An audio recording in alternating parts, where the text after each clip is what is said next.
Om Namo Bhagavate Vasudevaya. Srimad Bhagavad Gita, Chapter 15, The Yoga of the Supreme Person, text number 18. Yasmat Sharam Atitoham Aksharadapi Jotama Atosmi Loke Vedecha Pratitak Purushotamaha Yasmat Sharam Atitoham Aksharadapi Jotamaha Atosmi Loke Vedecha Pratitak Purushotamaha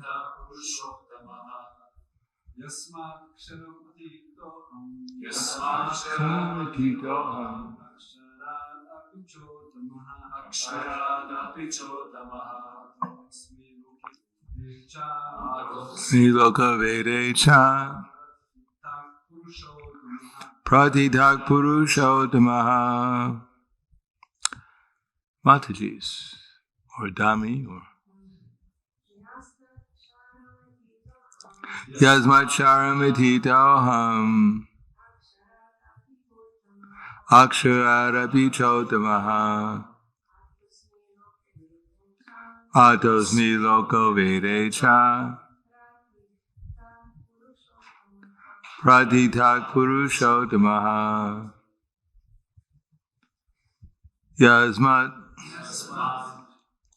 because Aksharam, to the fallible, Atita, transcendental, Aham, I am, Aksharad, beyond the infallible, Api, also, Cha, and Uttamaha, the best, Ataha, therefore, Asmi, I am, Loke, in the world, Vede, in the Vedic literature, Cha, and Pratitaha, celebrated, Purusha Uttama, as the Supreme Personality.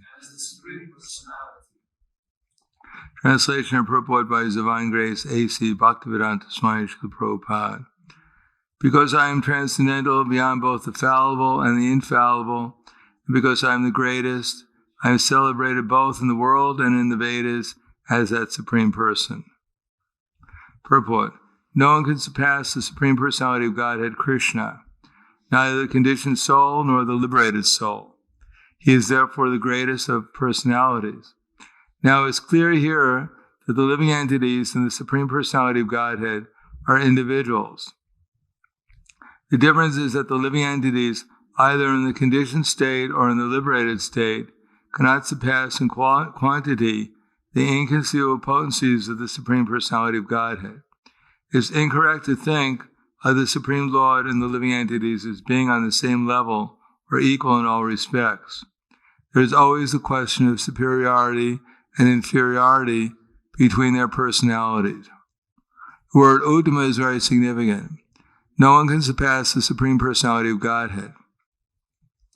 The word Loke signifies in the Purusha Agama, the Smriti scriptures, as confirmed in the Nirukti dictionary, Lokyate Vedartho Nena. The purpose of the Veda is explained by the Smriti scriptures.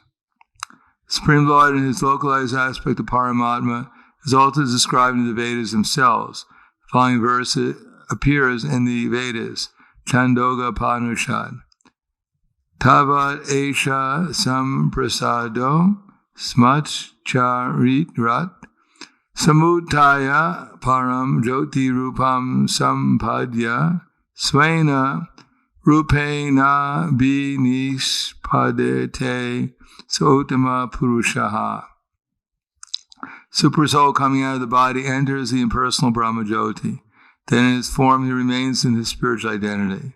Supreme Lord is called the Supreme Personality. This means that the Supreme Personality is exhibiting and diffusing his spiritual effulgence, which is the ultimate illumination. That Supreme Personality also has a localized aspect as Paramatma, by incarnating himself as the son of Saraswati and Parasarar. He explains the Vedas as Vyasadeva.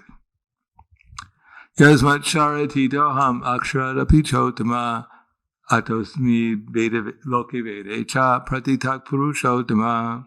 Because I am transcendental beyond both the fallible and the infallible, because I'm the greatest, I'm celebrated both in the world and the Vedas as that Supreme Person. Namo Vishnu Padaya Krishna Prasthaya Bhutaya Srimate Bhaktivedanta Swami Namane Namaste Saraswati Deve Gauravani Vacharane Nirvishesha Shunyavadi Paskyadyade Satarane. We hear Krishna says he's God. No one believes him, but anyhow, he says it anyhow. And being God, he says that there are the living entities, innumerable living entities, and there's one person who's in charge of all of them, and that's him. And that, as explained in the next verses, that's the basis of all knowledge. If you know that, then you know everything.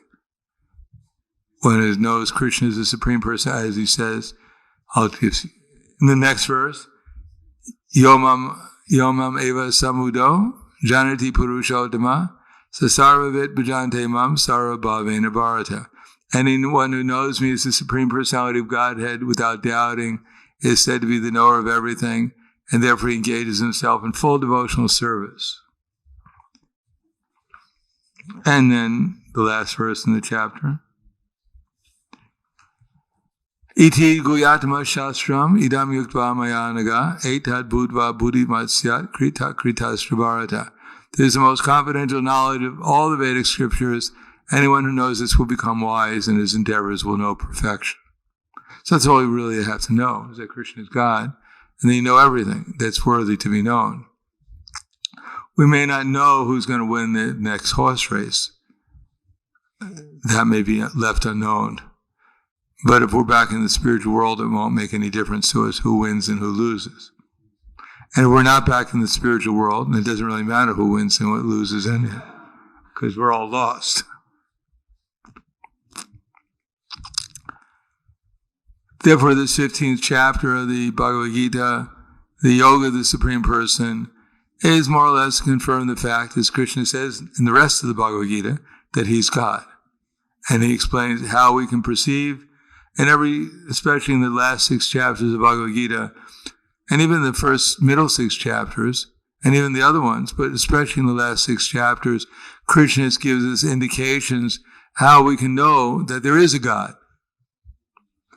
The fire of digestion, for instance, how we eat things and they get digested, and some of it gets eliminated, some of it gets assimilated, how the planets are moving their orbits, how Krishna supplies the juice of life to all the vegetables, how he's giving us remembrance, knowledge, and forgetfulness, how he himself is compiled. So Krishna is giving us an indication how, with our present realm of perception, we can see that there's this God behind everything. There's a controller behind everything. And it just so happens in the Bhagavad Gita, Krishna is the one who's giving all the information about God, including the fact that he himself is God. That's why he can give all this information. Now, find another book that gives similar information to Bhagavad Gita. What other scripture tells you that we're not this body, and that there's a Supreme Person, and he's giving us remembrance, knowledge, and forgetfulness? Did anyone ever think about where remembrance, knowledge, and forgetfulness come from? No, because modern science is 100% opposed to the existence of God. It's the last thing they want to find out about, that there's a God, because most of them would be out of business.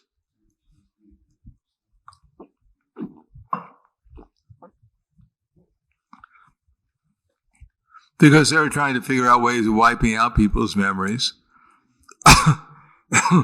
or giving them memories that they don't want. They're just playing around with people's karma, with their own karma. not realizing they're just instruments in the hands of karma. They don't realize they put one little satellite in orbit and they congratulate themselves on how wonderful they are. And the person who put unlimited planets in orbit, they give him absolutely no credit. The only thing they say is he died sometime, he's dead.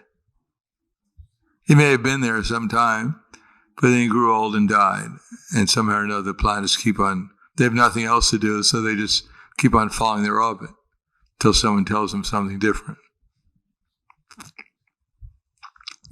Although the scientists, they can help us, well, they give us, they don't know how exactly digestion, assimilation, and elimination occurs. They have some vague idea, but they themselves only remember to chew their food. So what's the value of all their science? If you go get a medical degree, allopathic medical degree, you spend like 12 hours or something in nutrition. The most important part of medicine, they spend 12 hours out of 4 years of their study. And all they do is find out the major food groups, which anyone in the 5th grade could find out. But they don't even know they're supposed to chew their food. Therefore, the shortest lived profession in the world, there are 2 short-lived professions. One of them is airplane pilots, because they're probably living longer now because they're not flying anymore. And the other is medical doctors. They have the shortest life expectancy. So the profession that's supposed to be in charge of helping others in their health, they die the quickest. They have the shortest life expectancy, a professional. Irregular hours. They have no idea what diet is. They live in a hospital where the worst diet in the world is in a hospital. If you want to die, just go and eat hospital food for a week. They live in a hospital. They have access to all kinds of drugs and medicine. Terrible hours, full of stress. They themselves have no idea what health is. Therefore, they take all kinds of antibiotics and all kinds of drugs themselves. So that's why. I mean, allopathic medicine is good, especially if you get hit by a truck. I wouldn't go to an Ayurvedic doctor if I get hit by a truck. I'd much rather go to an emergency room in a hospital. And they still have, previously in Ayurveda, there used to be a science of surgery, Shushusa Samhita, but that's more or less been lost. There's still some surgery going on, according to Ayurvedic principles, but that's been lost. So modern surgery and acute problems, like getting run over by a truck, that's what they specialize in. Other than that, they have no idea what to do. They get stuck. And at 30, they say that they're with all their machinery, their diagnostic probability of properly diagnosing the disease is around 30%. And a good astrologer is around 70 to 80. And if you flip a coin, it's 50%.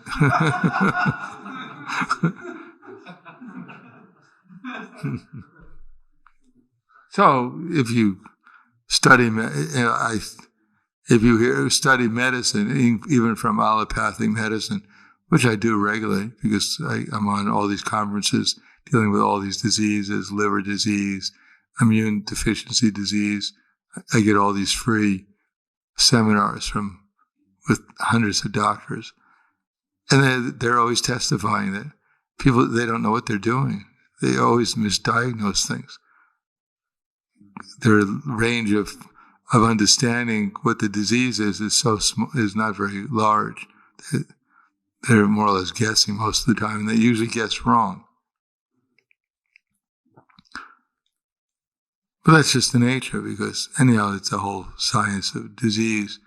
That disease has 6 stages in Ayurveda, and the last 2, which are called manifestation and beta, which means chronic, or it means final also. Manifestation is the fifth stage. And that's when they could diagnose the disease if they can get it. Because that's when all the symptoms are manifested. So they can only find out you're sick when you're practically almost dead. When it's become so chronic, almost chronic, or to the point of being chronic, that's when they diagnose, and then they give you things to suppress the symptoms, which makes no sense whatsoever, except for the fact they figure you don't really want to get better. And if you got better, then they wouldn't be able to treat you. If they didn't treat you, they wouldn't make any money.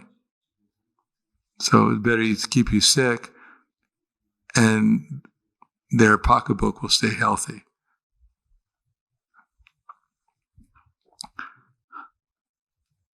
So because they don't know the root cause of diseases, I know, that's a whole different topic. Anyhow, the point is that Krishna has founded the science of Ayurveda and explained it in the books, in the scripture, in what's called the sub-Veda. Ayurveda is one of the sub-Vedas, and explains in detail, at least previously, what the cause of disease are, what the herbs are to cure it, etc. But nowadays, these things, Ayurveda is only a fraction of the knowledge remains in Kali Yuga, and the potency of the herbs have gone down. So, although if you read the Charak Samhita, you read the chapter on herbs, I just got so bored reading all these names when I was reading that chapter, because they're not even available. There's nothing you can relate to. They don't exist anymore. And even the major herbs, you don't know what you're getting when you get them. Like the major herbs like Goshora and Ashwagandha and other ones like that. You don't even know what the quality of the herbs are. You have to know. If you really want to get the real thing, you have to go to get them from the jungle. In any case, Krishna in the Bhagavad Gita gives a whole explanation that things aren't going on by accident. There's a whole, Krishna inconceivably is helping us digest food. He's moving the planets in the orbit. He's giving us remembrance, knowledge, and forgetfulness. And that anyone who doesn't see Krishna behind these things, they're just blind. It means that their intelligence has been taken away by illusion, because they don't want to recognize Krishna. They want to live here in the material world and be happy in sense gratification and imagine that there is no controller behind everything and that they can do whatever they want. There won't be any reaction for it, like, such as becoming an animal in their next lifetime. So they don't want to know that, and therefore Krishna helps them, puts them in forgetfulness, creates museums with dinosaurs, gives them huge universities to teach complete ignorance, and puts them in hospitals where they get tortured by the doctors and die. They're lucky if they die, rather than having to take 30 pills every day. So I'll stop there. Any questions? Yes. So I was just listening to one lecture of Prabhupada said that these people who will not realize Krishna in the present life, they will realize him when they will die. But he didn't, so I was wondering, how will they realize Krishna? Well, Prabhupada gives the example that at the time of death you have to bow down. They're claiming that they're independent. But at the time of death they realize that they're not in control. Otherwise they don't want to die, but they're forced to die. That's the way they realize Krishna. Of course, when the Yamadutas take them away, they may not realize Krishna, but they'll realize, boy, they made a few mistakes here and there. When they get before Yamaraj, and they really realize, wow, this is a bad day.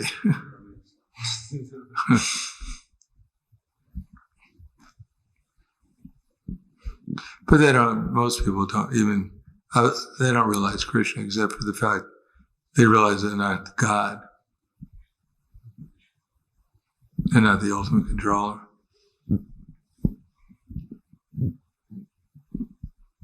Although that mentality, even when they become an animal in the next lifetime, it's not that the animals have given up their false ego and become humble. So they can retain that. Even though they realize they're not God, still they retain their false ego. Now they think they're the king of the beasts, the king of the ants or something.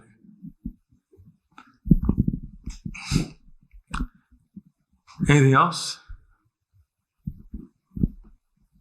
Okay, thank you very much. Grandaraj Bhagavad Gita ki jai. Srila Prabhupada ki jai. Gaur Premanande.